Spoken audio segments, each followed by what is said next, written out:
Hello बच्चों, क्या हाल चाल और कैसे हैं आप सभी। उम्मीद करते हैं आप सभी स्वस्थ होंगे, मस्त होंगे। स्वागत है सभी बच्चों का परिश्रम बैच में। आज कॉम्पिटिटिव और चैप्टर वाला आंसर भी बताएंगे। जिन्होंने प्रयास किया, नालायक जो हो, होमवर्क होते हुए भी जिन बच्चों ने अभ्यास तक नहीं किया, क्या ही भविष्य देख रहे हो अपना। अच्छा, बट ठीक है जी। चलिए देखें आज।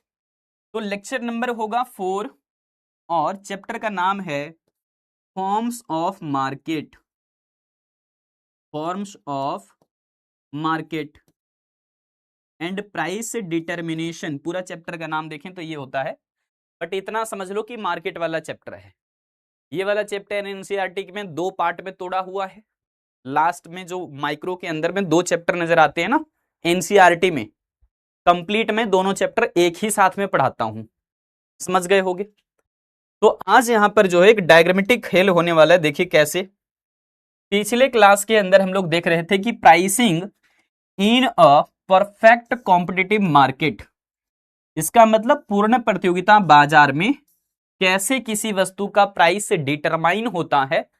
तो इसके लिए अल्फ्रेड मार्शल साहब 1890 में, कब, 1890 में, कौन सी बुक की बात कर रहे हैं, याद आ गया सभी को। 1890 में एक बुक पब्लिश होता है, एक बुक पब्लिश होता है। ठीक है जी।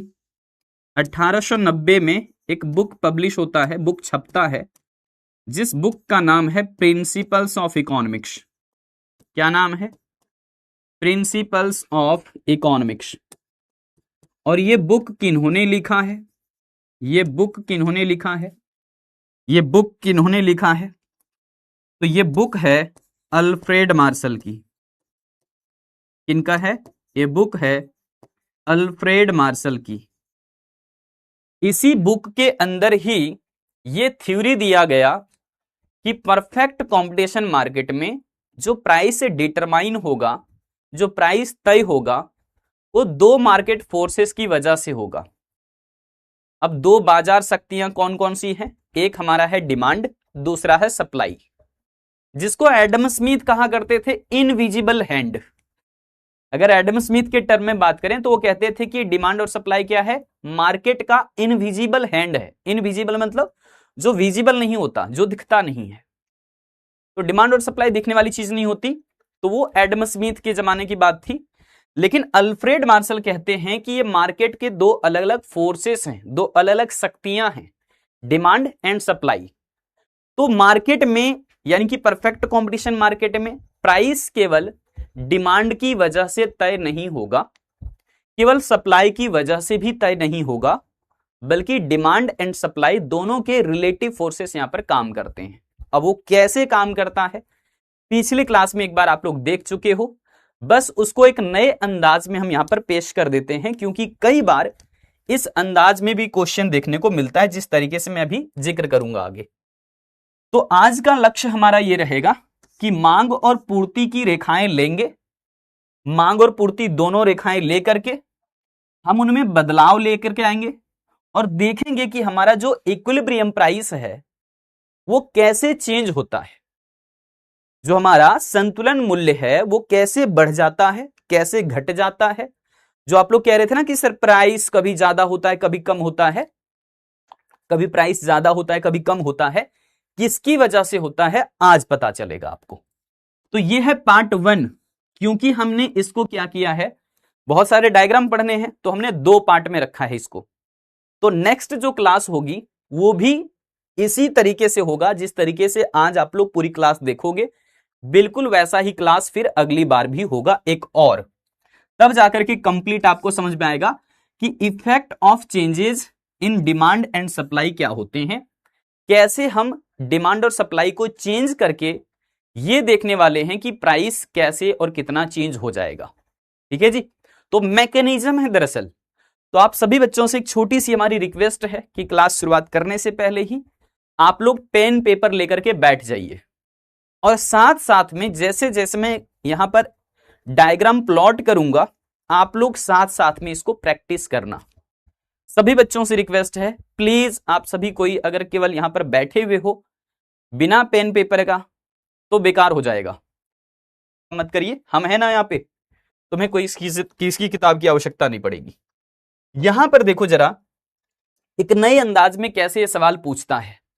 आप सभी कोई ले लिए, पेन पेपर लेकर के बैठ गए, तभी शुरुआत करेंगे, क्योंकि वैसे तो फजूल की बातें हो जाएगी। ठीक है जी, तो देखो यहां पर जो हमने क्वेश्चन करवाया था ना परफेक्ट कंपटीशन मार्केट के लिए, वही दरअसल में क्वेश्चन यहां पर फिर से ले लिया है हमने, लेकिन एक नए अंदाज में, क्योंकि कई बार क्वेश्चन अब इस तरीके से पूछा जाने लगा है। आप लोगों ने अभी क्वार्टरली एग्जामिनेशन दिया, ठीक है जी, अब उसमें देखा हमने कि कुछ क्वेश्चन जो है वो अब थोड़ा सा चेंज करके पूछ रहा है। पहले क्या होता था बिहार बोर्ड के अंदर में, एज इट इज जैसा वो 10 सालों से पूछते हुए आ रहा है उसी अंदाज में लगातार लपेटे जाता था। अभी भी पूरी तरीके से चेंज नहीं हुआ है, 10% लगभग हमने क्वेश्चन ऐसे देखे जिसमें कि पूछ तो रहा है वही टॉपिक से, लेकिन लिखने का अंदाज बदल जा रहा है। जैसे एक क्वेश्चन आप लोगों को एमआरएस से पूछा हुआ था क्वार्टरली एग्जामिनेशन में, और उसमें दे दिया है इंपोर्टेंस कि एमआरटीएस का क्या इंपोर्टेंस है, समझ रहे हो ना। तो क्वेश्चन वही होता है, दरअसल यहां पर थोड़ा थोड़ा कहीं चेंज करके पूछ रहा है। 8-10% ऐसे क्वेश्चन आपको नजर आने वाले हैं फाइनल पेपर के अंदर भी, तो तैयार रहिए उसके लिए। ठीक है जी, आओ पेन पेपर सबने ले लिया है, तभी शुरुआत करूंगा, जल्दी से बताओ, पेन पेपर ले लिए हो तभी शुरुआत करेंगे।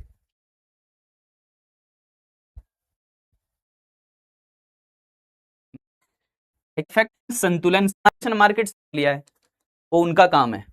इधर ध्यान दो, इधर तो मार्केट, यहां पर हम लोग क्या देख रहे हैं, मार्केट दरअसल में हम लोगों ने परफेक्ट कंपटीशन मार्केट समझा था। अब यहां पर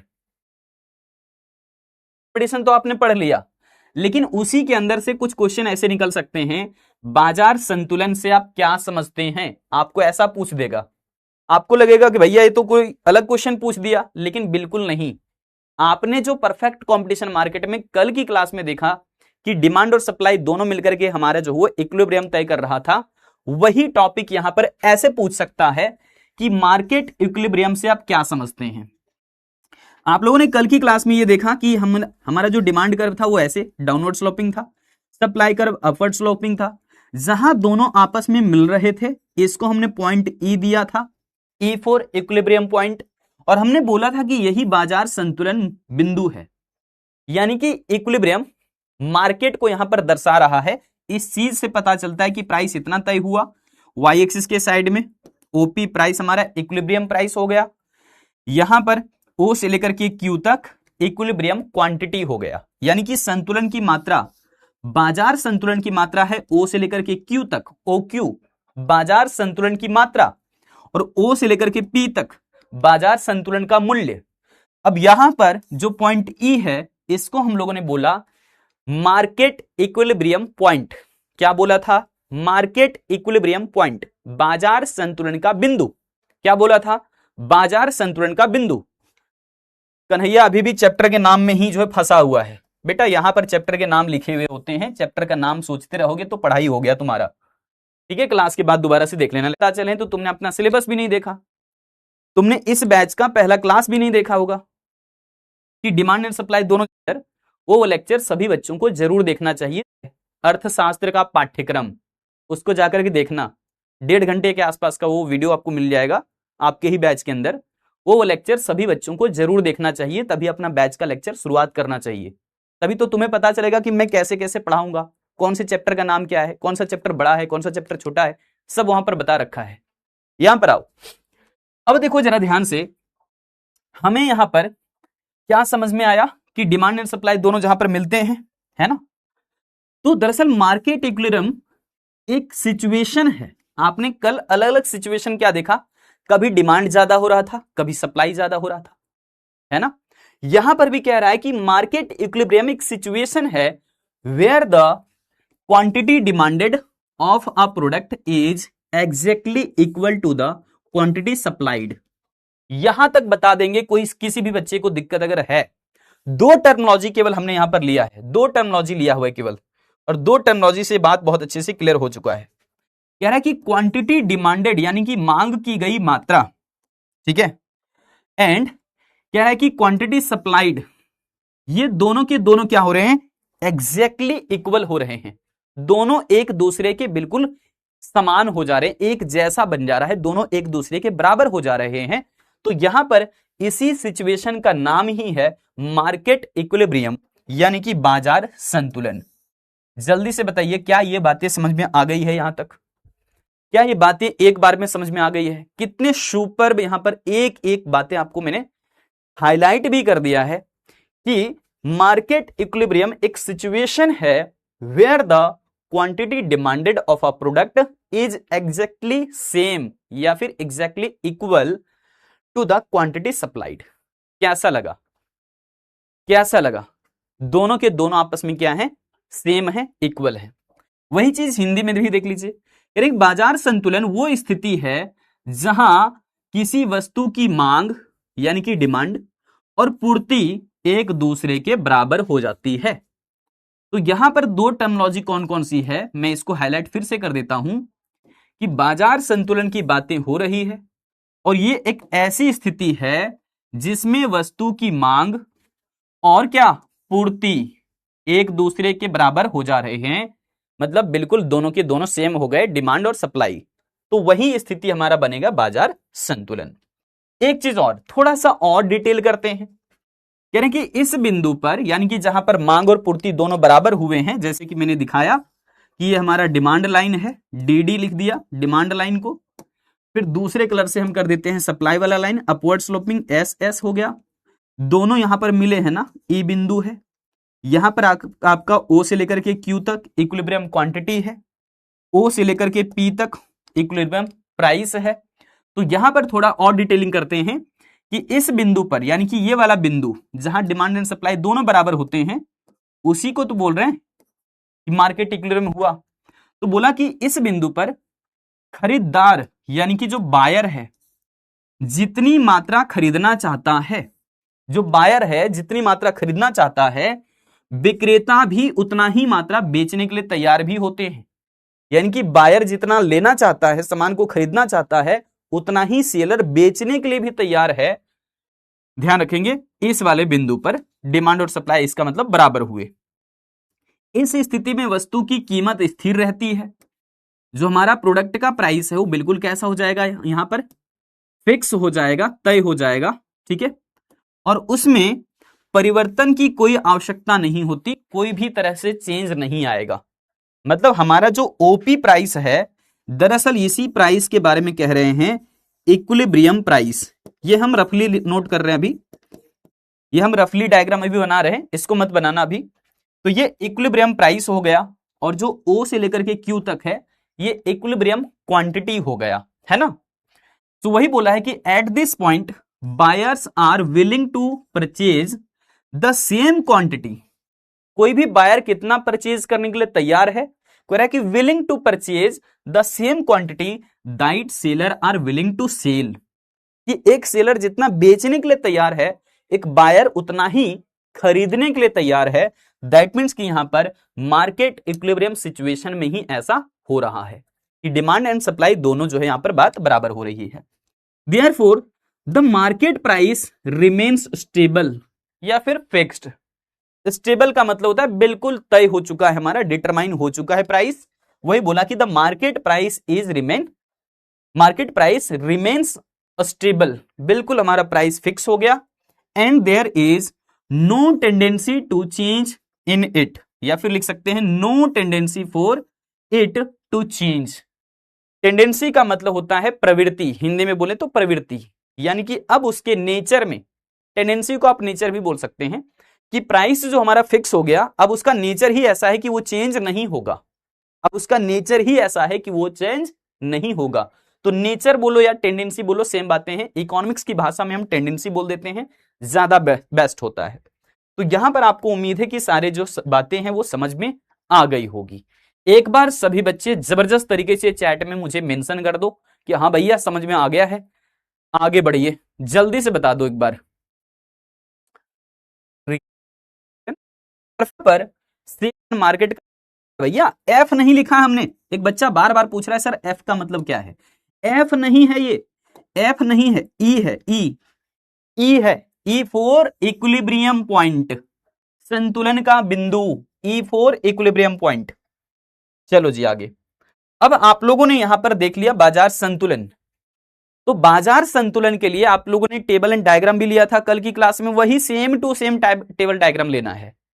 मैं तो यही कह रहा था परफेक्ट कंपटीशन मार्केट का पूछे तब जवाब कैसे देना है, और केवल बाजार संतुलन पूछेगा तो देखो डिफिनेशन से हमने कैसे शुरुआत किया, बात समझ रहे होगे। यहां पर सेम टू सेम टेबल रखना है जैसा आपने कल की क्लास में लिया था। आपको यहां पर यह भी पता चल गया है कि जब जब हमारा प्राइस यहां पर क्या हो रहा है, बढ़ रहा है, प्राइस लगातार 2 से 4 6 8 10 प्राइस बढ़ा, हमारा डिमांड भी क्या हुआ, डिमांड लगातार घटता चला गया। हमें पता है लॉ ऑफ डिमांड के अकॉर्डिंग कि अगर प्राइस बढ़ता है तो डिमांड जो है घटने लगता है, वही तो हो रहा है, प्राइस बढ़ता चला गया, डिमांड घटता चला गया।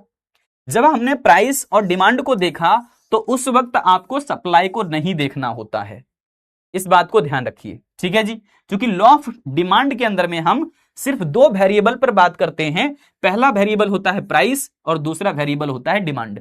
लॉ ऑफ डिमांड में केवल दो ही वेरिएबल देखा जाता है, price and demand, price and demand. तो तीसरा पर आपको फोकस ही नहीं करना है, समझ आ गया क्या। अब उसके बाद एक और बात समझिए, अब हम चलेंगे लॉ ऑफ सप्लाई के अकॉर्डिंग। तो लॉ ऑफ सप्लाई ये कहता है, लॉ ऑफ सप्लाई ये कहता है कि प्राइस बढ़ने पर सप्लाई क्या हो जाएगी, सप्लाई बढ़ जाएगी। सप्लाई को यहां पर हम QS से लिख रहे हैं और डिमांड को हमने यहां पर समझने के लिए जो है QD लिख दिया है, QD यानी कि क्वांटिटी डिमांडेड, QS मतलब क्वांटिटी सप्लाइड। अब ध्यान दीजिए, जब हम लॉ ऑफ सप्लाई पर फोकस करेंगे तो हमें सप्लाई देखना है और प्राइस को देखना है। उस समय आप डिमांड को नहीं देखेंगे, डिमांड को उस समय नहीं देखेंगे, क्योंकि जो हमारा लॉ ऑफ सप्लाई है वो दो वेरिएबल पर बेस्ड है, एक है हमारा प्राइस, दूसरा है सप्लाई।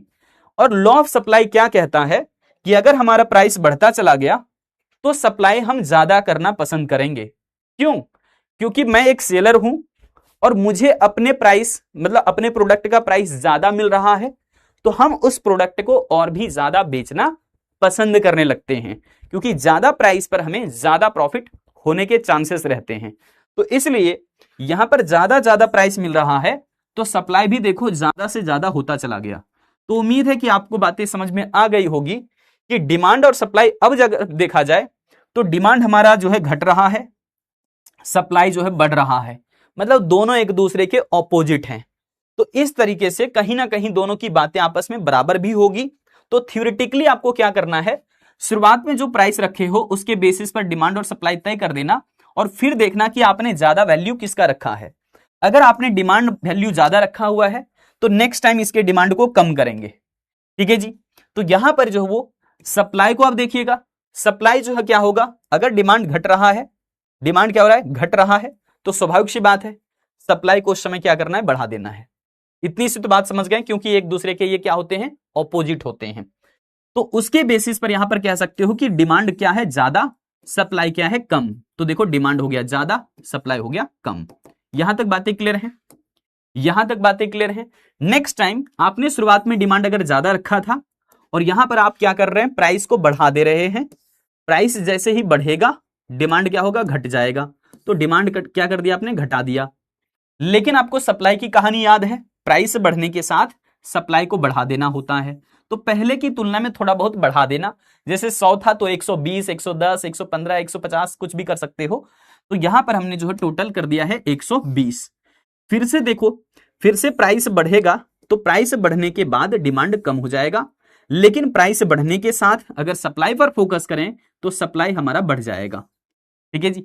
प्राइस बढ़ने के साथ डिमांड घटेगा, प्राइस बढ़ने के साथ डिमांड घटेगा, लेकिन सप्लाई तो बढ़ेगा, क्योंकि प्राइस बढ़ा हुआ है तो सप्लाई बढ़ेगा, ठीक है।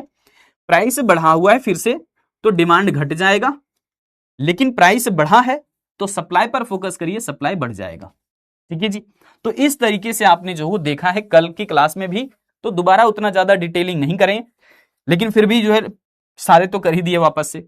अब यहां पर डिमांड एंड सप्लाई दोनों क्या हुए हैं, बराबर। जरा ध्यान दो, 6 रुपए प्राइस पर 300 यूनिट डिमांड, 300 यूनिट सप्लाई, यानी कि एक कंज्यूमर या फिर एक बायर जितना डिमांड करने के लिए तैयार है उतना ही एक सेलर बेचने के लिए भी तैयार है, तो यहां पर आप कह सकते हैं डिमांड एंड सप्लाई दोनों की क्वांटिटी बराबर हो चुकी है, इसलिए डिमांड सप्लाई बराबर दिखा दिया। यही सिचुएशन हमारा होता है मार्केट इक्विलिब्रियम का। यही सिचुएशन हमारा क्या कहलाता है? मार्केट इक्विलिब्रियम कहलाता है, बाजार संतुलन कहलाता है। जो आपसे सवाल कर रहा था उसका एग्जैक्ट जवाब यही होगा, यही है मार्केट इक्विलिब्रियम। बताइए जरा, बताइए क्या ये सभी बच्चों को समझ आ गए हैं? देना था। नेक्स्ट, अब सप्लाई दोनों बराबर हो जाती है, कर देना चाहिए जिससे कि आपको पूरे के पूरे नंबर मिलेंगे। ठीक है, इसका एक्सप्लेनेशन करने की जरूरत नहीं होती है। जैसे कल किया था ना एक्सप्लेनेशन, वैसे एक्सप्लेन करने की इसमें जरूरत नहीं होती है। ठीक है, तो यहां पर आइए जरा, यहां पर देखो जरा, हमने पॉइंट ऑफ ओरिजिन ले लिया, ये हमारा वाई एक्सिस है, ये हमारा एक्स एक्सिस है। वाई एक्सिस के ऊपर में हम लोग क्या रखते हैं? हमेशा प्राइस को रखते हैं, हिंदी में लिख दो मूल्य। अब एक्स एक्सिस के ऊपर में क्या रखते हैं? यहां पर हम लोग डिमांड एंड सप्लाई दोनों रखेंगे, डिमांड भी रखेंगे एंड सप्लाई भी रखेंगे, यानी कि वस्तु की मांग और पूर्ति दोनों है। यहां पर क्या है? मांग भी है, मांग भी है और साथ साथ में पूर्ति भी है। ठीक है जी, अभी से आपको डायग्राम नहीं बनाने हैं, मैं कहूंगा तब बनाना शुरू करना। अब देखो जरा ध्यान से, कल के क्लास में भी बताया था आपको प्राइस कहां रखना है? वाई एक्सिस पे रखना है। थोड़े समय के लिए इसको हटा दूं। प्राइस कहां रखना है वाई एक्सिस पर?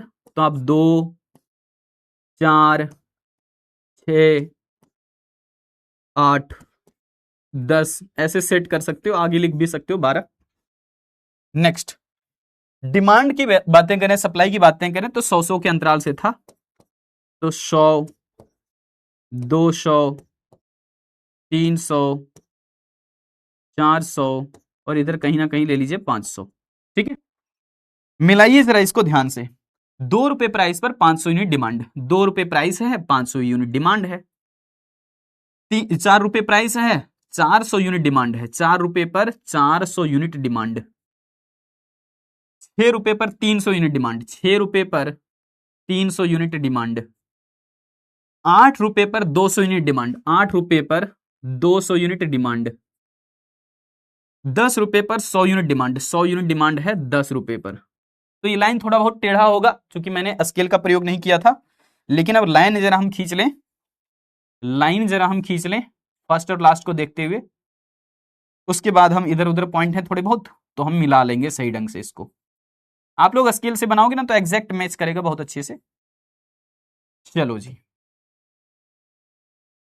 ये तो हो चुका है हमारा, इसका नाम दे देंगे हम डी डी। डिमांड लाइन है तो डी डी नाम दे दिया। सप्लाई के लिए हम यहां पर अलग कलर इस्तेमाल कर लेते हैं, कोई मान लो पिंक ले लेते हैं। जरा सा यहां पर फोकस करना आप। 2 रुपए प्राइस पर सप्लाई देखो 100 यूनिट है, 2 रुपए प्राइस 100 यूनिट सप्लाई यहां पर मिल रहे हैं दोनों। 2 रुपए प्राइस 100 यूनिट सप्लाई। अब 4 रुपए प्राइस पर 200 यूनिट सप्लाई है, 4 रुपए प्राइस पर 200 यूनिट सप्लाई है। 6 रुपए प्राइस पर 300 यूनिट, 6 रुपए प्राइस पर 300 यूनिट सप्लाई हो गया। 8 रुपए प्राइस पर 400 यूनिट, 8 रुपए प्राइस है, 400 यूनिट सप्लाई है। 10 रुपए प्राइस पर 500 यूनिट, 10 रुपए प्राइस पर 500 यूनिट। ठीक है जी, अब मिलाइए जरा सभी लाइन को, फर्स्ट और लास्ट को जरा ध्यान से मिला लें, सारे मिल जाएंगे। थोड़ा बहुत अगर इधर उधर नजर आता है तो आप उसको अच्छे से बोल्ड कर लेना, बिल्कुल हूबहू आपका मैच कर जाएगा। आप लोग स्केल का प्रयोग करना। यहां पर आएगा आपका एस, यहां पर भी आएगा एस। दोनों पॉइंट जहां एक दूसरे को काटा है वहां पर लिख दीजिए पॉइंट ई है, और आप यहां पर बता भी दीजिए कि यहां पर हो क्या रहा है, डिमांड इक्वल टू सप्लाई हो रहा है। अब ऐसे ही सिचुएशन को हम लोग क्या बोलते हैं? ऐसे ही सिचुएशन को हम लोग क्या बोलते हैं? तो यहां पर जो पॉइंट ई है इसी को लिख दीजिए बाजार संतुलन बिंदु। क्या लिखेंगे? बाजार संतुलन बिंदु, market equilibrium point, market equilibrium point. Equilibrium को ऐसे लिखते हैं शॉर्ट में, इक्विलिब्रियम पॉइंट। कैसा लगा, कैसा लगा? क्या ये सभी बच्चों को इजीली समझ में आए हैं? यहां से आप मिला सकते हो क्वांटिटी, यहां से आप मिला सकते हो प्राइस, ठीक है जी। ये आपका जो पॉइंट ई पॉइंट, यानी कि डिमांड और सप्लाई जहां दोनों बराबर हुए थे। हो गया जी समाप्त। तो जब कभी भी तुम्हें ऐसा पूछेगा मार्केट इक्विलिब्रियम से आप क्या समझते हैं, तो ये वाला समझते हैं। देखा, बहुत सारे बच्चे क्या करते हैं, बहुत सारे बच्चे क्या करते हैं, जैसे ही उनको पूछा मार्केट इक्विलिब्रियम, उनको लगता है कि डिफिनेशन दे देने से काम बन जाएगा, लेकिन ऐसा नहीं है। डिफिनेशन देने से केवल काम नहीं बनेगा, डिफिनेशन देने के साथ साथ में आपको जो यहां पर क्या करने हैं, तो टेबल देना है एंड डायग्राम देना है। क्वेश्चन जो वो शॉर्ट में बहुत पूछ दिया तो आप टेबल नहीं भी दीजिएगा, डायरेक्ट डायग्राम छाप दीजिएगा, डायरेक्ट डायग्राम छाप दीजिएगा। उस समय आपको ये यूनिट वगैरह लिखने की जरूरत भी नहीं पड़ेगा, ठीक है। बहुत शॉर्ट में पूछा तो ये सब यूनिट सेट मत करिए, डायरेक्ट जो है डिमांड का लाइन, सप्लाई का लाइन खींचिए, जहां दोनों कट रहा है उसका नाम दीजिए, क्वांटिटी इधर दिखा दीजिए, सप्लाई इधर दिखा दीजिए। जब यूनिट नहीं देंगे तो क्या देंगे सर, तो नाम दे सकते हो, ओ से लेकर के क्यू तक नाम दे दीजिए, ओ से लेकर के पी तक नाम दे दीजिए, ठीक है। हो गया, कितना आसान है, कितना आसान है। तो मैंने हर तरीके से आपको रास्ता दे दिया है, लॉन्ग में पूछेगा तब भी, शॉर्ट में पूछेगा तब भी, ठीक है। लाइन से गिनती मत करो रवि, लाइन काउंट नहीं करना है आपकी, आपने कितना लाइन लिखा। जैसे कि आपको पूछा बाजार संतुलन, इतना तो बात लिखोगे ना, बहुत कम अगर लिखना है, मान लो कि एक लाइन में पूछा आपको, 2 नंबर का क्वेश्चन पूछ दिया, तो भैया तुम लोग सोचते हैं कि 2 नंबर में भी डायग्राम बनाए, अरे बनाओ ना, तभी तो नंबर मिलते हैं। लाइन तुम्हारा पढ़ने के लिए कोई इंटरेस्टेड नहीं है, सीधी बात सुन लो, तुम्हारा लाइन लिखा हुआ पढ़ने के लिए कोई यहां पर मजे नहीं ले रहा, कोई इंटरेस्ट नहीं ले रहा, कोई रुचि नहीं ले रहा है तुम्हारी लाइन को पढ़ने में। उसको मजा किस में आएगा, तो जो इकोनॉमिक्स के टीचर होते हैं ना, उनको मजा आता है टेबल से, डायग्राम से। तो आप वो चीजें बनाओगे तब तो नंबर मिलेगा। तुम्हारा लाइन बाय लाइन लिखा हुआ राइटिंग कोई नहीं पूछने वाला बाद में, तुम उसमें क्या लिखे हो नहीं लिखे हो तब पढ़ा जाएगा जब तुमने उसमें कुछ डायग्राम लिखे हो, डायग्राम बनाए हो। ये डायग्राम बनाने से समझ में आ जाता है कि बच्चा जो है बिल्कुल अच्छे से पढ़ करके आया है, क्योंकि हर कोई डायग्राम नहीं समझ सकता, हर कोई डायग्राम नहीं बनाता। जो बच्चे जनरली पढ़े होते हैं ना, जनरली मतलब खुद से कोशिश करते हैं पढ़ने का या समझने का, उनको जब तक डायग्रामेटिक यहाँ पर फॉर्मेट नहीं समझ में आया, क्योंकि बहुत सारी किताबों में जाकर के देखोगे तो इस तरीके से नहीं बताया हुआ है। क्या मिलेगा तुमको वहां पर मिलेगा ये लाइन लिखा हुआ, थ्योरी, ये वाला केवल लाइन मिलता है, ठीक है जी। बहुत सारी किताबों में जाकर देखिए, ये वाला केवल थ्योरी मिलेगा, यहां तक कि टेबल एंड डायग्राम उसमें कुछ नहीं मिलेगा आपको। हाँ, हमने देखे हैं, इसलिए मैं आपसे कह रहा हूं।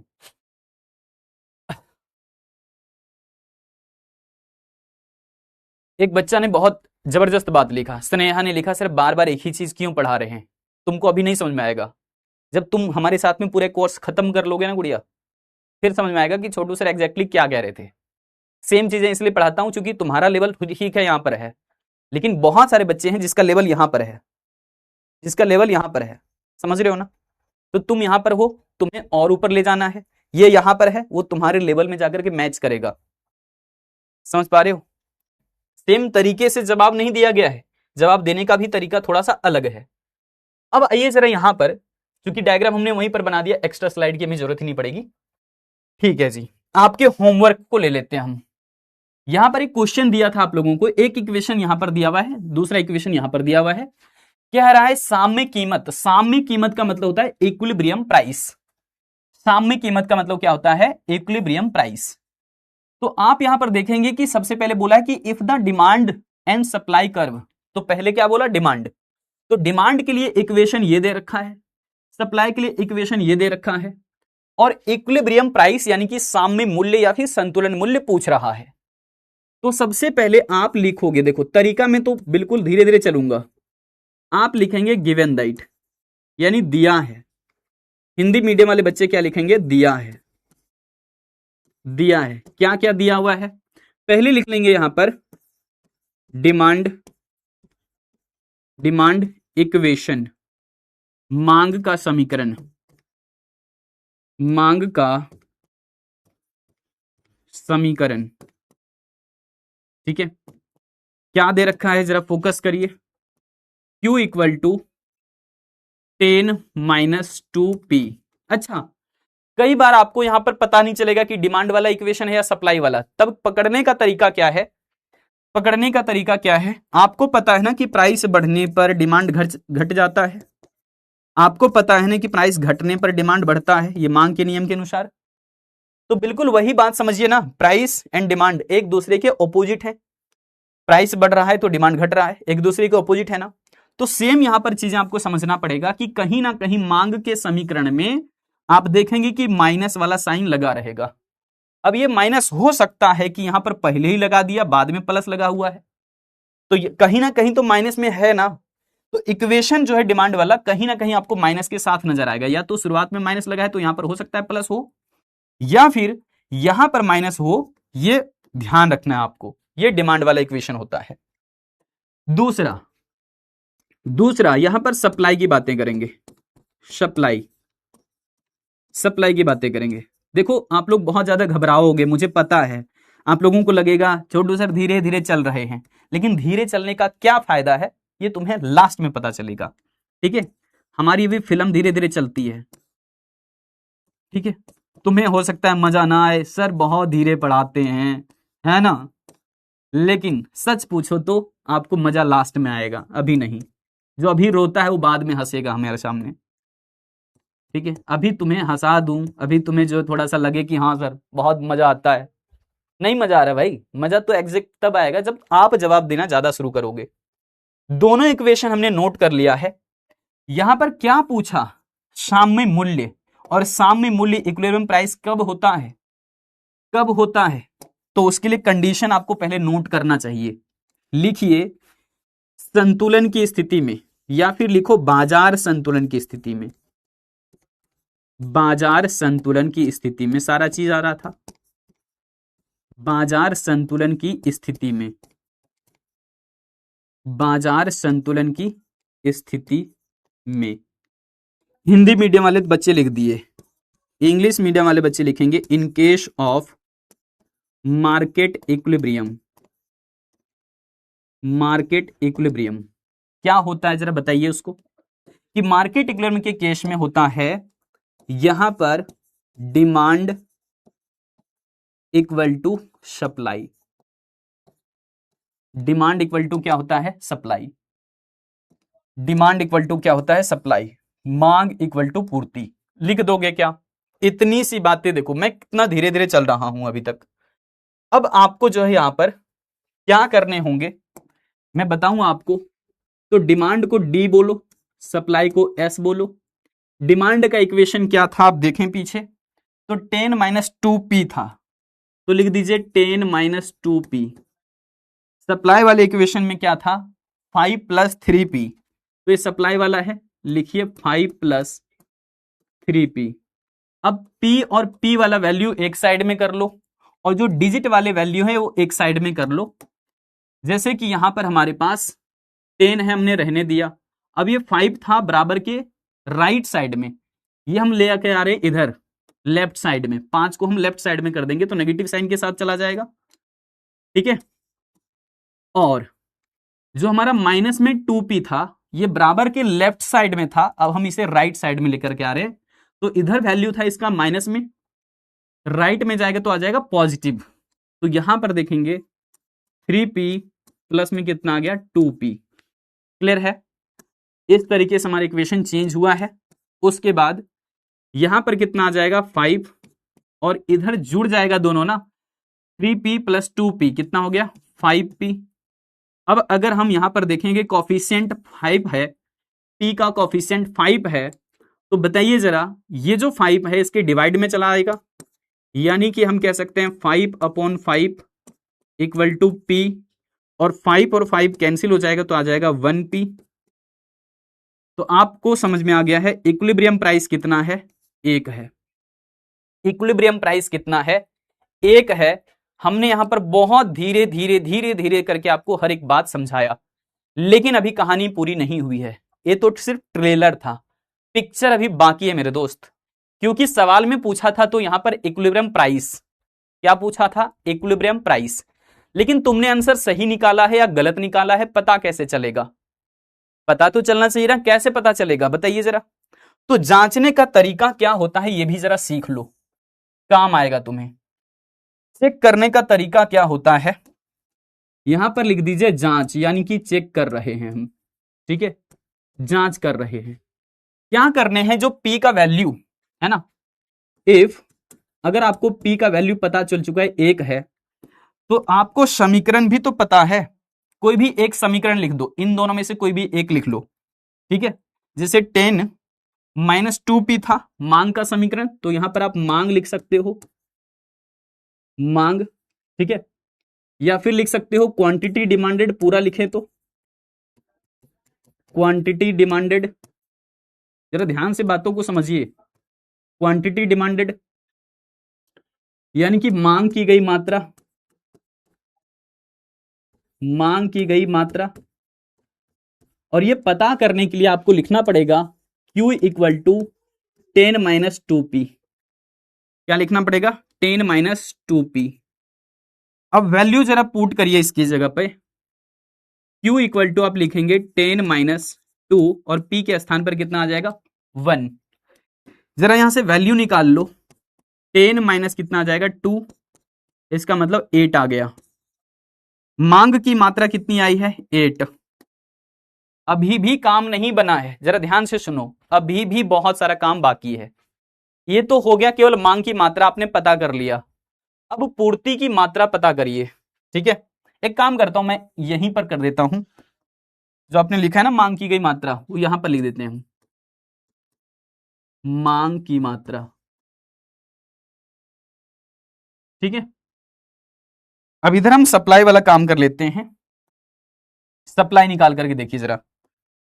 अब तक समझ में आ गया होगा कि मैं क्या क्या कर रहा हूं। तो यहां पर लिखिए पूर्ति की मात्रा, है ना। अब आप पूर्ति की मात्रा निकाल लीजिए, तो लिखिए पूर्ति की मात्रा, ठीक है, यानी कि quantity supplied, quantity supplied. Q equal to क्या था फॉर्मूला, समीकरण जरा देखें, यहां पर है 5 प्लस 3p। क्या है समीकरण, 5 प्लस 3p। कैलकुलेशन करिए इसका भी, Q इक्वल टू 5 3 और p के जगह पर कितना रहेगा 1, तो यहां पर आ जाएगा आपका 5 प्लस 3, ये भी कितना आया 8 आया, ये भी कितना आया आपका 8 आया। अब आप मुझे बताइए, अब आप मुझे बताइए एट पॉइंट इक्विलिब्रियम क्या होता है, at point equilibrium, at equilibrium point ऐसा भी बोल सकते हैं, यानी संतुलन बिंदु पर क्या होगा, संतुलन बिंदु पर क्या होगा बताइए जरा। तो यहां पर डिमांड इक्वल टू क्या होता है सप्लाई, पता ही है आप लोगों को पहले से ही। तो बताइए जरा, ये भी 8 आया है, ये भी 8 आया है, क्या ये बातें प्रूव हो गई हैं या नहीं, क्या ये बातें प्रूव हो गई है या नहीं, क्या ये बातें प्रूव हो गई है या नहीं। तो क्या सर हमें एग्जाम में जांच का तरीका भी दिखा देना पड़ेगा, नहीं नहीं नहीं नहीं, जांच का तरीका नहीं दिखाना आपको, लेकिन अगर आपको कहीं ना कहीं पूछ लिया संतुलन मात्रा भी निकालिए, जैसे कि यहां पर क्वेश्चन में पूछा ना इक्विलिब्रियम प्राइस फाइंड करिए, अब इसी में एक लाइन और कह देता कि इक्विलिब्रियम क्वांटिटी भी फाइंड करिए, तो इक्विलिब्रियम क्वांटिटी में आप यहां तक पूरा पूरा कैलकुलेशन करेंगे। क्या ये बातें समझ में आ गई है सभी को, देख लेना इस लेवल का क्वेश्चन कोई नहीं करवाता, जबकि इसमें जो है कुछ नहीं है, इसमें जान नहीं है, लेकिन इस लेवल का क्वेश्चन कोई नहीं करवाता, कोई नहीं करवाता।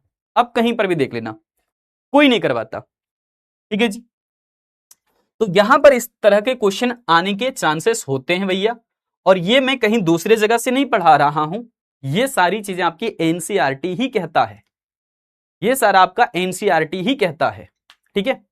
अब आओ, एक क्वेश्चन हमने और रख दिया है यहां पे, अब ये जैसे हमने बोला भी तो उसका क्वेश्चन रखना तो बनता है ना, तो हमने बोल दिया यहां पर मांग की वक्र है, पूर्ति भी वक्र दिया हुआ है, साम्य कीमत और मात्रा, यानी कि इक्विलिब्रियम प्राइस और इक्विलिब्रियम क्वांटिटी दोनों फाइंड करना है। तो जितना भी मैंने अभी प्रोसेस बताया है वो पूरा पूरा पूरा पूरा आपको प्रोसेस करना पड़ेगा, पूरा पूरा आपको जो वो यहां पर सॉल्यूशन करना पड़ेगा।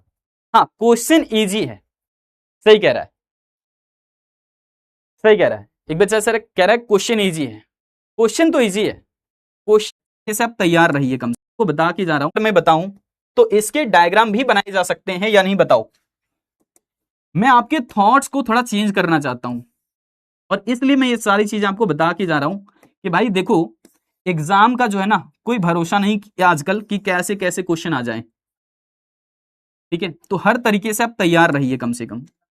अब वाई एक्सिस है, यहां पर एक्स एक्सिस है, प्राइस हमेशा कहां लिखा जाता है, वाई एक्सिस पर। डिमांड कहां लिखा जाता है, एक्स एक्सिस पर। डिमांड एंड सप्लाई दोनों यहां पर रहेगा, ठीक है, डिमांड एंड सप्लाई दोनों रहेगा। हिंदी मीडियम वाले बच्चे भी यहां पर डायग्राम के अंदर में ये जो टर्म लिख रहे हैं हम वो इंग्लिश में लिख सकते हैं, हिंदी मीडियम वाले बच्चे, कोई दिक्कत नहीं होता। आओ जरा यहां पर मांग की रेखा आप ऐसे खींच दीजिए, सीधा बात, ठीक है, क्योंकि आपको यूनिट तो पता नहीं है। पूर्ति की भी यहां पर बातें खींच दीजिए इस प्रकार से एस एस करके, अपवर्ड स्लोपिंग, दोनों यहां पर मिला दीजिए, पॉइंट ई पॉइंट हो गया है। अब आप बताएंगे यहां पर इक्विलिब्रियम क्वांटिटी, यहां पर बताएंगे आप इक्विलिब्रियम प्राइस। प्राइस के जगह पर आप डिनोट कर देंगे 1, ठीक है, और यहां पर क्वांटिटी के जगह पर आप लिख देंगे कितना, 8, क्योंकि डिमांड और सप्लाई दोनों कितना था, 8 था। इसको क्या इंडिकेट करेंगे, तो लिखेंगे डिमांड इक्वल टू सप्लाई। इसे क्या इंडिकेट करेंगे, तो यहां पर इंडिकेट करेंगे मार्केट इक्विलिब्रियम पॉइंट, बाजार संतुलन बिंदु। अब जरा मुझे संतुष्टि पूर्ण मिल गया है, आप लोग जरा बताइए कैसा लगा। मुझे तो अब सेटिस्फेक्शन जाकर के मिला, जब पूरी बात मैंने बता दी तब मुझे संतुष्टि मिला कि मैंने हर एक बात जो है आप लोगों को समझा दिया है। अब आप लोग बताइए कैसा लगा, कैसा, पहले क्या क्या दिया हुआ क्वेश्चन दिया रहेगा, क्वेश्चन तो आप पहले आंसर अच्छे से करके आइए, मैं लड़ लूंगा आप लोगों के लिए, चिंता मत करो, ठीक है जी। तो ये पूरा पूरा तरीका आपको फॉलो करना पड़ेगा। क्वेश्चन दिया रहेगा, क्वेश्चन में क्या डेटा है उसके बारे में पहले लिखिए, डेटा लिखना जरूरी होता है, सीधा आप कैलकुलेशन पर मत आ जाना, ठीक है, बहुत बड़ा होशियार नहीं बनना यहाँ पे। पहले क्या क्या दिया हुआ वो लिख दो, क्वेश्चन में क्या दिया हुआ उसके लिए नंबर मिलते हैं। उसके बाद संतुलन की स्थिति बताइए कि डिमांड और सप्लाई दोनों बराबर होते हैं, बाजार संतुलन की स्थिति में ऐसा नजर आता है। फिर दोनों के इक्वेशन लेकर के इक्वेट करिए, प्राइस निकल जाएगा। प्राइस को पहले डिमांड वाले इक्वेशन पर पुट करिए, क्वांटिटी डिमांड निकल गया, बाद में वही पी का वैल्यू सप्लाई वाले इक्वेशन में रख दीजिए तो क्वांटिटी सप्लाई निकल जाएगा। दोनों चीजें पता चल गई है, उसके बेसिस पर आप सीधा सा लाइन खींचिए डिमांड सप्लाई, जहां दोनों कटे हैं वहां पर से आप नीचे एक्स एक्सिस में चले जाओ, डिमांड एंड सप्लाई की जो मात्रा निकली वो आप इंडिकेट कर देना, प्राइस जो निकला हुआ है उसको वाई एक्सिस पर सेट कर देना, बात खत्म। अब इसे एक्सप्लेन नहीं करना है, ये ऑलरेडी एक्सप्लेन हो चुका है, ठीक है जी, बहुत बढ़िया, बहुत बढ़िया। लेकिन अब कहां आप लोग आगे बढ़े, आगे बढ़े, अब ये चीजें क्लियर हैं, आप लोग कर लोगे अच्छे से। कुछ बच्चे आंसर भी बता रहे थे अभी, तो ये रहा आप लोगों के लिए SW, फिर से जैसा कल दिया था वैसे ही आप लोग सॉल्व इसको करना। आज आपको बता भी दिया है तो आज आप लोग जल्दी जल्दी इसको कर लोगे, मुझे पता चल गया। लेकिन अब कहानी शुरुआत होती है डायग्रामेटिक, जो पेन पेपर लेकर के बैठने बोले थे, अब कहानी आपकी शुरू होगी। अब यहां से शुरुआत होगा और चलेगा अगले लेक्चर तक भी, एक लेक्चर में नहीं होने वाला। तो जरा देखिए इसको ध्यान से, कई सारे डायग्राम बनेंगे अभी। अब हमें देखना है कि डिमांड एंड सप्लाई में बदलाव कर दें तो उसका क्या प्रभाव होगा, कैसे हमारे इक्विलिब्रियम प्राइस चेंज हो जाएंगे, ठीक है जी, कैसे हमारे इक्विलिब्रियम प्राइस चेंज हो जाएंगे उसकी यहां पर बातें हम लोग करेंगे। तो जरा ध्यान दीजिए, सबसे पहले हमने जो है डिमांड में चेंज लेकर के आना है, तो चेंज इन डिमांड, बाद में हम सप्लाई को चेंज कर देंगे, फिर हम लोग डिमांड और सप्लाई दोनों को साथ साथ में चेंज करके देखेंगे। तो change in demand, change in supply और change in demand and supply, ये तीन अलग अलग कंडीशन के बेस पर टोटल हमारे 8 डायग्राम बनते हैं। कितने?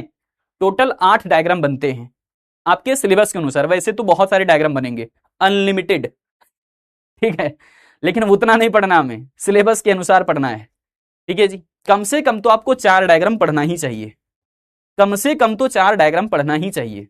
बाकी 4 एक दूसरे के ऑपोजिट में है, इसलिए मैं कह रहा हूं टोटल तो 8 डायग्राम है, 8 में से 4 जरूर पढ़ना चाहिए। जल्दी से यहां पर मुझे बताओ, क्या आप लोग यहां पर साथ साथ में अभ्यास करोगे या नहीं? पहला कंडीशन नंबर 1, पहले हम डिमांड को चेंज करके देखें। हमने ये मान लेना है कि इक्विलिब्रियम की स्थिति पहले से ही है मार्केट में। क्या मानना है? कि मार्केट इक्विलिब्रियम पहले से ही है।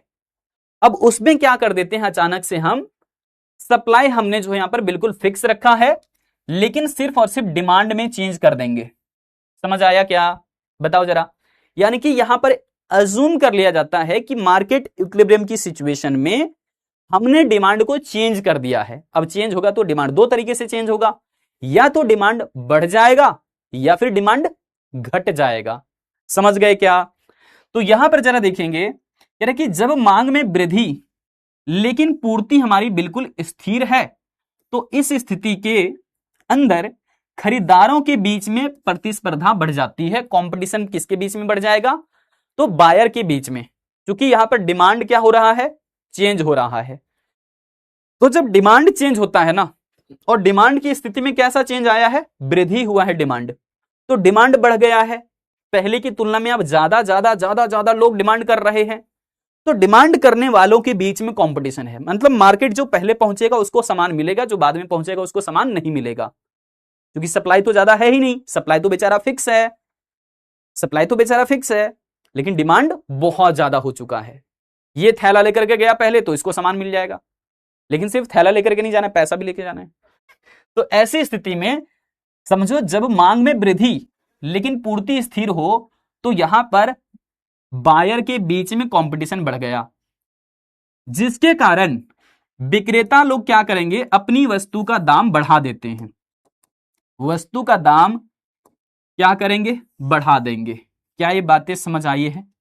अभी नहीं समझ में आई तो डायग्राम से समझ में आएगा। कह रहा कि when demand increases while supply remains constant. Supply बेचारा तो जहीं का तहीं है, उसका कोई दोष नहीं है, सप्लाई नहीं बढ़ा ना ही घटा, तो सप्लाई बिल्कुल फिक्स है बेचारा। सिर्फ डिमांड ज्यादा हो गया है, डिमांड ज्यादा हो गया है, तो इससे बायर के बीच में काफी ज्यादा कंपटीशन छिड़ जाता है, काफी ज्यादा कंपटीशन छिड़ जाता है। इंटेंसिफाई का मतलब होता है जल्दी चाहते हैं, हर कंज्यूमर जल्दी चाहता है, मतलब कंपटीशन है ना, उसकी बातें कर रहे हैं। So competition among buyers intensifies causing seller to raise the price of the product. Seller क्या करेगा? सेलर बढ़ा देगा अपने प्राइस को। तो यहां पर लिखिए rise the product of the price, sorry price of the product. क्या ये बातें समझ आ रही है? अगर यहां पर मैं डायग्राम लेकर के चलूं तो इजीली जल्दी समझ में आएगा।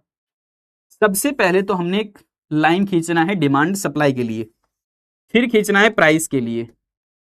यहां वाई एक्सिस पर आप लोग बार बार भूलना मत, वाई एक्सिस पर रखा जाएगा प्राइस को, एक्स एक्सिस पर मैं लिख देता हूं यहां पर D and S, demand and supply, ठीक है। फिर आपने यहां पर से डिमांड लाइन खींचना है, जिसका नाम दे देना है डी डी, ध्यान से सुनो। उसके बाद यहां पर सप्लाई वाला लाइन खींचना है, जिसका नाम दे देना है एस एस। जहां दोनों आपस में मीट हुए हैं उसका नाम दे देना है ई पॉइंट, यानी कि ई फॉर इक्विलिब्रियम। यहां से आप एक्स एक्सिस की तरफ खींचेंगे तो आपको पता चलेगा इक्विलिब्रियम क्वांटिटी, तो आप इसका नाम दे देंगे ओ क्यू, ओ से लेकर के क्यू तक। फिर यहां से आप खींचेंगे वाई एक्सिस के साइड में तो आ जाएगा आपका ओ पी, यानी कि इक्विलिब्रियम प्राइस। इतना काम हर जगह करना पड़ेगा, इतना काम आपको हर जगह करना पड़ेगा। इंग्लिश हिंदी दोनों मीडियम के लिए डायग्राम तो सेम होगा, तो डायग्राम यहां से प्लॉट करना आपको। अब देखिए जरा ध्यान से, मैं कलर चेंज कर रहा हूं। बोल क्या रहा है कंडीशन में, उस पर फोकस करिए। मांग में, जब मांग में वृद्धि लेकिन पूर्ति स्थिर हो, तो संतुलन मूल्य क्या होगा, संतुलन मात्रा क्या होगा, संतुलन की बिंदु कहां चली जाएगी। ये तीनों से रिलेटेड क्वेश्चन पूछे जाते हैं एमसीक्यू के अंदर में। ध्यान दो, अभी तक तो सब्जेक्टिव मैनेजर नहीं आया है, लेकिन एमसीक्यू पूछ लेता है तो यहां से किसी भी बच्चे का एमसीक्यू सही हो ही नहीं पाता। ज्यादातर मैं कह रहा हूं, ज्यादातर बच्चों के एमसीक्यूज गलत हो जाते हैं यहां से पूछा जाता है तो, और एमसीक्यूज ही रहते हैं बिहार बोर्ड के अंदर में। तो ये ध्यान से सुन लेना, जब मांग में वृद्धि होती है तो मांग की जो रेखा यहां पर था ना, ये मांग की रेखा अब खिसक करके इधर चली जा रही है। समझ आया क्या, बताओ जरा, क्या ये बातें समझ में आई क्या। तो यहां पर हम एक नया सा डायग्राम, नया सा लाइन डिमांड के लिए खींच लेंगे। तो इसका नाम दे देंगे हम D1 D1। ठीक है जी। सिर्फ क्या हुआ है, मांग में वृद्धि, पूर्ति की लाइन को नहीं छेड़ना है। पूर्ति हमारा क्या है, बिल्कुल स्थिर है। तो पूर्ति वाला जो लाइन था वो ये वाला है, इसको बिल्कुल जहीं है वहीं रहने दीजिए, इसको चेंज मत करिए। तो बताइए जरा, ये सप्लाई वाला लाइन है, ये डिमांड वाला नया लाइन है, दोनों अब आपस में कहां कटे हैं, इस वाले पॉइंट पर। तो इसी पॉइंट को अब हम कहेंगे नया संतुलन का बिंदु, यानी कि न्यू इक्विलिब्रियम पॉइंट, ई डैश या फिर E1 जो भी नाम दें। और यहां से आप क्वांटिटी जानने के लिए नीचे एक्स एक्सिस की तरफ लाइए, तो ये पता चल गया OQ1, यानी कि क्वांटिटी जो है वो बढ़ गया है, संतुलन की मात्रा बढ़ गई। अब पूछेगा संतुलन का मूल्य क्या होगा, तो संतुलन मूल्य भी बढ़ जाएगा, क्योंकि डिमांड ज्यादा था, सप्लाई में तो कोई चेंज हुआ ही नहीं। तो डिमांड लोग ज्यादा ज्यादा करने लगते हैं तो वस्तु की कीमत क्या होती है, बढ़ जाती है। क्या ये बातें सभी बच्चों को क्लियर हो गया है या नहीं, बताओ। क्या ये डायग्राम सभी बच्चे बना लोगे, क्या ये डायग्राम सभी बच्चे बना लोगे। ऐसे जो है आपको डायग्रामेटिक अभ्यास करने होंगे, तो आपका यहां पर एमसीक्यू गलत नहीं होगा, क्योंकि इससे एमसीक्यू ही पूछा जाता है। हो सकता है सब्जेक्टिव भी आ जाए, तो सब्जेक्टिव के लिए भी यहां पर पूरी बातें हमने लिख रखी है। ठीक है जी। और सब्जेक्टिव के लिए इससे ज्यादा डिटेलिंग आपको करने की आवश्यकता भी नहीं पड़ेगा, क्योंकि एक साथ में आपको 4 से ज्यादा डायग्रामेटिक दे सकता है अगर रहा तो। हालांकि सब्जेक्टिव में अब तक नहीं आया है, लेकिन अगर रहा तो 4 से ज्यादा डायग्रामेटिक एक साथ में दे देगा। ठीक है। हाँ, जब ये चैप्टर एंड होता है ना, लास्ट जब हम लोग एमसीक्यूज करेंगे, तो उस दिन मैं आपको इस पूरे चैप्टर का हर टाइप का क्वेश्चन दे दूंगा। ठीक है, हर टाइप का। इसमें अमाउंट डाल सकते हैं क्या, नहीं नहीं नहीं, प्रियांश नहीं डालना है, अमाउंट नहीं डालना है। ठीक है, अमाउंट नहीं डालना है, आपको ऐसे ही नाम करके लिखना है, OQ OQ1 OP OP1 E1 ऐसे करके लिख देना है। इसमें क्वांटिटी वगैरह नहीं लिखना है।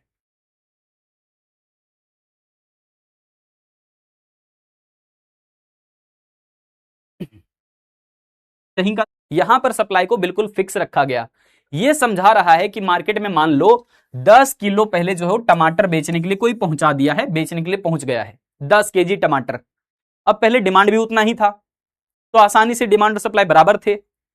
लेकिन अब क्या हुआ, जो 10 किलो हमारा टमाटर था ना मार्केट के अंदर में, अब डिमांड करने वाले लोग कह रहे हैं हमको दीजिए टमाटर, हमको दीजिए टमाटर। टमाटर की डिमांड 15 केजी हो रहा है। टमाटर की डिमांड कितनी हो रही है, 15 केजी, और टमाटर है उपलब्ध कितना मार्केट में, 10 केजी। तो बेचने वालों का भाव बढ़ जाएगा, बेचने वालों का क्या होगा, भाव बढ़ जाएगा। वो कहेंगे भैया हम ज्यादा प्राइस लेंगे, इतने सारे लोग खरीदने के लिए आ गए, जो ज्यादा कीमत देगा उसी को बेचेंगे।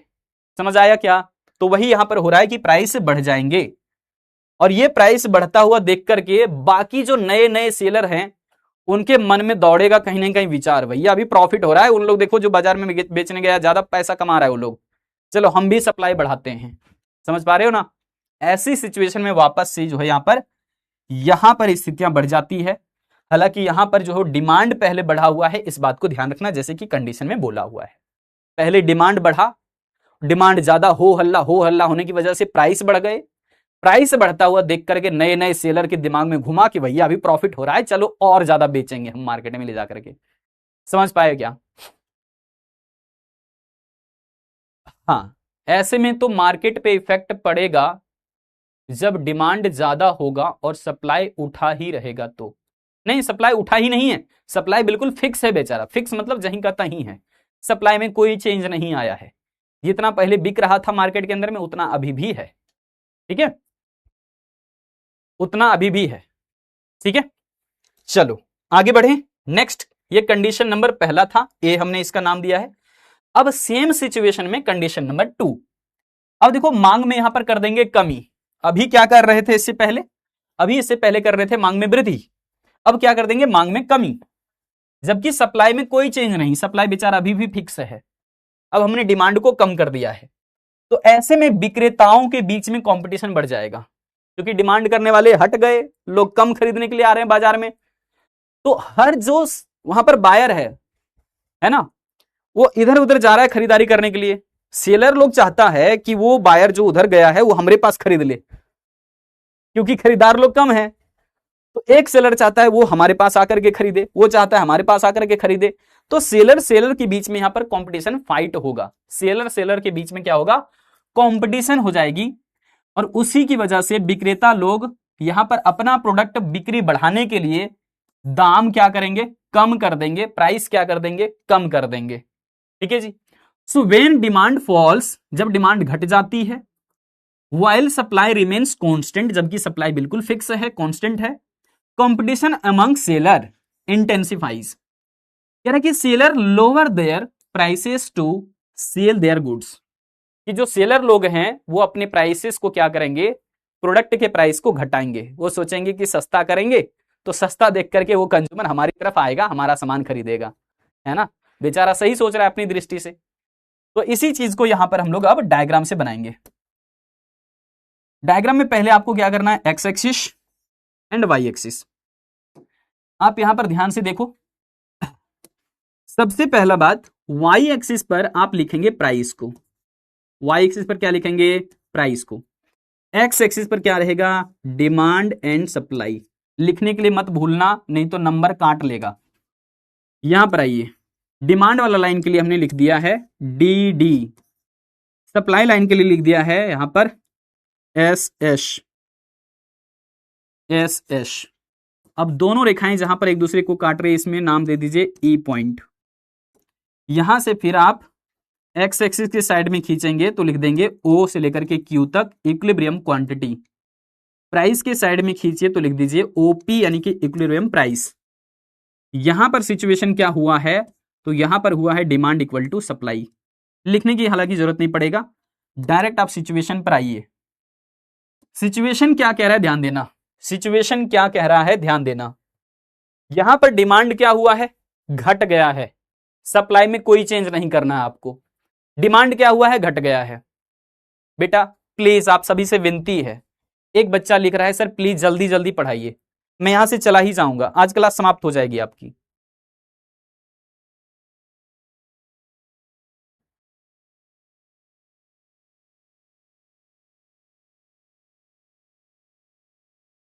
फास्ट कर लेना सर, फास्ट सर फ्लो। कौन सा एग्जाम है, कल ही एग्जाम है क्या? अरे तैयारी कर रहे हो, चैप्टर नंबर 4 तक पहुंच गए जुलाई में ही। अगस्त के आसपास, अगस्त खत्म होते होते होते पहुंचते थे हम लोग यहां पर।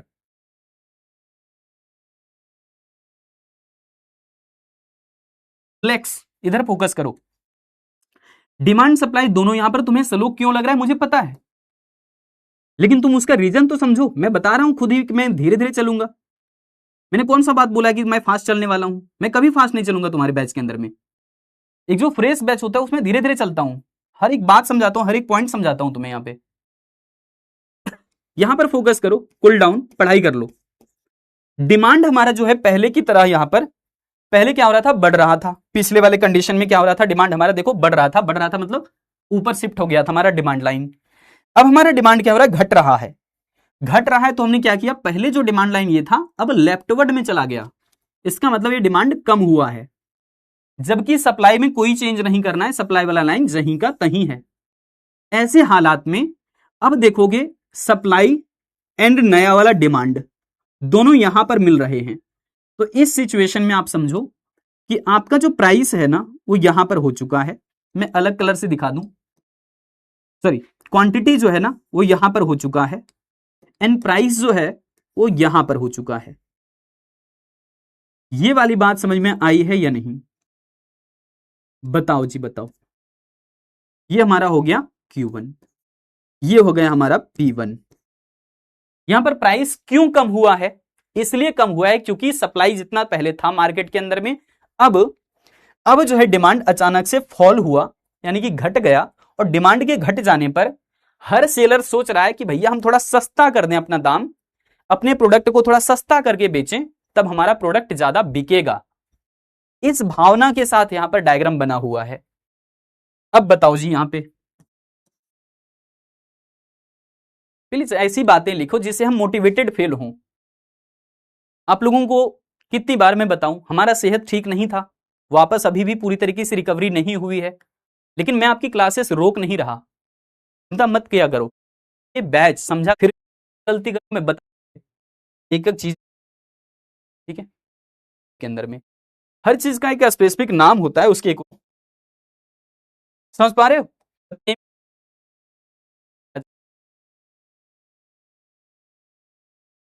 उसका क्या, स्टूडेंट बढ़ोगे। मुझे पता है ना कि तुम आगे जाकर के किस किस गड्ढे में गिरने वाले हो, वो गड्ढा मुझे पता है, क्योंकि मैं उन गड्ढों के बारे में पहले ही जान चुका हूं। तो तुम्हें उस गड्ढे में गिरने ही नहीं देंगे हम, है ना। तो तुम्हारे यहां पर जितने भी डाउट्स होंगे हम खत्म करेंगे, हम समाप्त करेंगे, बस अगर तुम्हारा सपोर्ट हमारे बीच में दिखेगा तब। बिना तुम्हारे सपोर्ट के मैं यहां पर जो हूं असमर्थ हूं। तो चिल होना एक बार बताओ जरा चैट में। अरे सेम, चलो जी। तो आइए जरा यहां पर देखें, पूर्ति में परिवर्तन यानी कि चेंज इन सप्लाई की बातें कह रहा है। मैं यहां पर बात बता दूं आपको कि पूर्ति में अब चेंज करना है, तो पहले पूर्ति में यहां पर क्या करके देखा गया, वृद्धि, और मांग क्या है, बिल्कुल स्थिर है, ठीक है जी। फिर सेम कंडीशन के साथ आगे आइए, तो नेक्स्ट वाले में कहेंगे कि पूर्ति में हो गया कमी, जबकि मांग है स्थिर। तो एक बार वाले कंडीशन में हमने लिया पूर्ति में वृद्धि, एक बार वाले कंडीशन में हमने लिया पूर्ति में कमी। तो दोनों के दोनों डायग्राम कैसे बनेंगे एक बार फोकस करिए, आप सभी को यहां पर क्लियर हो जाएगा। सबसे पहले आप क्या करना, X axis and Y axis, ठीक है जी, इतना तो कर लोगे ना। तो वाई एक्सिस आपका ऊपर है, एक्स एक्सिस यहां पर है, डिमांड एंड सप्लाई दोनों लिखेंगे एक्स एक्सिस के ऊपर में, हम प्राइस लिखेंगे हमेशा वाई एक्सिस के ऊपर में, मांग की रेखा लिखेंगे यहां पर डी डी, ठीक है। स्लो आप लोगों को यहां पर ये कर देने हैं डी डी, फिर आपको कर देना है यहां पर एस एस, ठीक है जी। यहां पर हमारा हो गया पॉइंट ऑफ इक्विलिब्रियम यानी कि संतुलन का बिंदु, ये हमारा हो जाएगा संतुलन का मात्रा, और ये हमारा हो जाएगा इक्विलिब्रियम प्राइस यानी कि संतुलन का मूल्य। तो equilibrium price OP, equilibrium quantity O Q. अब जैसा कंडीशन में बोला है उसको आप फॉलो करिए। कंडीशन में बोला है कि पूर्ति में वृद्धि, जबकि मांग स्थिर है, सप्लाई हमारा इंक्रीज हो गया, सप्लाई हमारा क्या हुआ है, इंक्रीज हुआ है, while demand remains constant, demand में कोई चेंज नहीं आया। तो कंपटीशन किसके बीच होगा, competition among seller intensifies, intensifies का मतलब होता है तीव्र होना, तेज होना, कि कंपटीशन किसके बीच में तेज हो गया है, कंपटीशन तेज हो गया है किसके बीच में, अमंग सेलर्स, यानी कि विक्रेताओं के बीच में कंपटीशन बढ़ गया है। बढ़ गए को यहां पर बोले हैं इंटेंसिफाइज, तेज हो जाना, बढ़ जाना, ठीक है, इंटेंसिफाइज कहलाता है। तो ये आपने बात समझ लिया कि हमें सप्लाई बढ़ा देना है लेकिन डिमांड फिक्स रहेगा। जब सप्लाई की बातें हो रही तो सप्लाई वाला लाइन पर फोकस करिए, सप्लाई बढ़ाना है तो सप्लाई का लाइन इधर चला आएगा, ठीक है जी। सप्लाई वाला लाइन राइट वर्ड आ गया, दाहिनी ओर आ गया, इसका नाम दीजिए S1 S1, नया वाला सप्लाई लाइन। अब देखोगे सप्लाई वाला लाइन नया वाला ये है और डिमांड वाला पहले ही बना हुआ है, ये दोनों जो है पॉइंट्स आपस में यहां पर मिल रहे हैं, दोनों रेखाएं दोनों लाइन यहां पर आकर के मिला। तो यहां पर आप फिक्स करेंगे क्या, यहां पर आप फिक्स कर दो क्वांटिटी, लिख दीजिए आप किसको Q1, और इधर आप लिख देंगे प्राइस, इधर क्या लिख देंगे आप, प्राइस यानी कि P1। बताइए जरा, यहां पर आप नया वाला इक्विलिब्रियम पॉइंट को लिख देंगे E1, हमने पीछे वाला में लिखा था या नहीं, लिखा हुआ है, ठीक है जी। कैसा लगा, कैसा लगा, डेफिनेशन का बता दो, डिफिनेशन का मतलब, डिफिनेशन का मतलब क्या होता है भैया रुपेश? डिफिनेशन का मतलब क्या होता है? क्या हमारा बिल्कुल बेचारा। अब देखोगे लास्ट वाला, लास्ट वाला यहां पर क्या है, पूर्ति में कमी, सप्लाई को कर दीजिए कम, और डिमांड हमारा बिल्कुल बेचारा फिक्स रहेगा। बिल्कुल कंडीशन सेम टू सेम है। अब यहां पर चूंकि क्या हुआ है, सप्लाई ही कम हो गया है, सप्लाई क्या हो गया है, कम, तो डिमांड करने वाले तो पहले जैसा ही डिमांड कर रहे हैं, हमको दीजिए हमको दीजिए हमको दीजिए, लेकिन सेलर वहां पर तो है कम।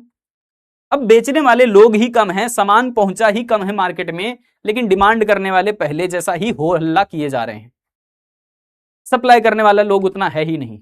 तो बाकी जो बचे हुए सेलर हैं मार्केट के अंदर वही सोचेंगे लेना है सामान आइए हमारे पास, लेकिन दाम ज्यादा लेंगे। तो भैया ऐसा का है, ले लो जहां मिलता वहीं ले लो। तो चूंकि बायर लोग बहुत सारे अभी भी बने हुए हैं लेकिन सेलर उतने नहीं हैं, तो सेलर लोगों का भाव बढ़ जाएगा, क्योंकि कंपटीशन फिर से हो चुका है अमंग बायर्स। ठीक है जी। तो कह रहा है कि पूर्ति में कमी जबकि मांग स्थिर हो, तो पूर्ति कम और मांग समान रहने के कारण ही क्या हो रहा है, उपलब्धता घट जा रही है, चूंकि सेलर ज्यादा है ही नहीं, तो अवेलेबिलिटी जो है प्रोडक्ट का कम हो गया है। हाँ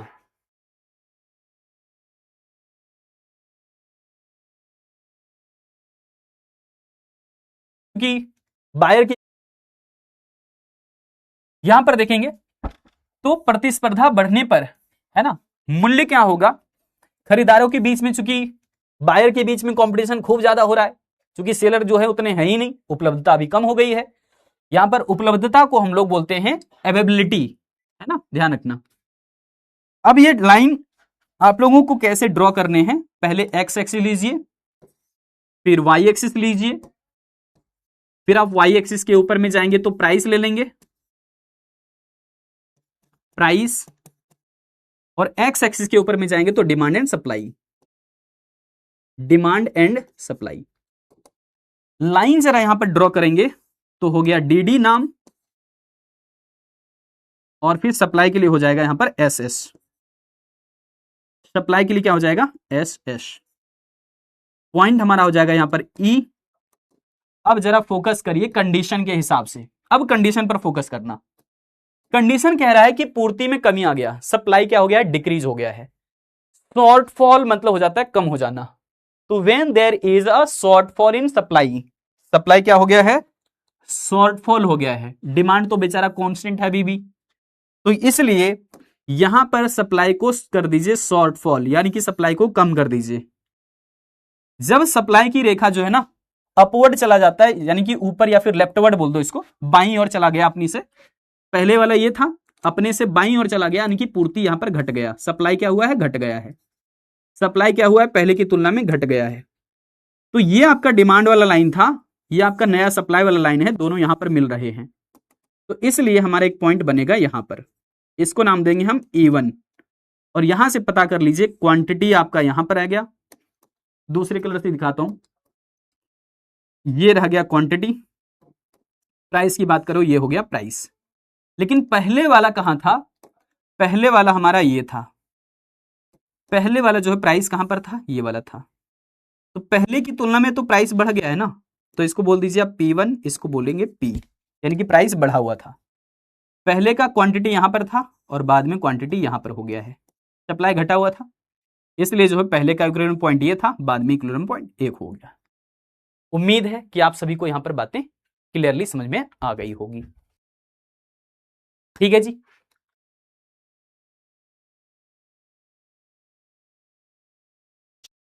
थैंक यू सो मच, जितनी बातें आपको बतानी थी शेयर करनी थी आज की क्लास में हो चुका है, दोबारा से हम लोग नेक्स्ट क्लास में फिर से डायग्रामेटिक अभ्यास करने वाले हैं।